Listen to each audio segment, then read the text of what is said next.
अख्तर उस्मान किसी तारुफ के मोहताज नहीं। उनकी कई फिक्री और तख्लीकी जिहाद हैं। उन्होंने सिर्फ शायरी नहीं की बल्कि उसके साथ साथ नस्ल भी लिखी और तनकीद और तराजिम भी की है। देखा जाए तो उन्होंने शायरी में भी सिर्फ एक सिल्फ में तब आजमाई नहीं की बल्कि गज़ल, नज़्म और तवील नज़्म, मरसिया, इन सब पे भी उनको दस्तरस हासिल है। अगर सिर्फ नज़्म की बात की जाए तो उनकी नज़्मों में हैत, मतन और बहूर के हवाले से काफ़ी तनव्वु मौजूद है। और उनकी नज़्मों का जो मजमुआ है सितारा साज, उसमें कई ज़बानों की चाशनी भी मिलती है और हर नज़्म अपनी जगह फ़िक्र और शऊर का एक अलग जहां रखती है। इसके अलावा उनकी एक तवील नज़्म तराश, उसको भी काफ़ी सराहा गया और मेरा ख्याल है कि उर्दू अदब में अपनी जुदा हैसियत रखती है वो नज़्म।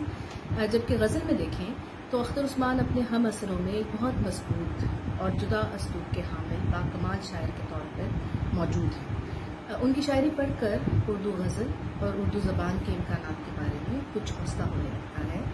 और एक बात तो तय है कि अख्तर उस्मान की शायरी बहुत मुनफरद और आला है और ये जो आए रोज़ हम सोशल मीडिया पर गर्दिश करती शायरी के अखबार को देखते हैं, इससे बहुत अलग तहजीब याफ्ता और अरफा है जो कि अहले अदब के लिए इस अहद में गनीमत है।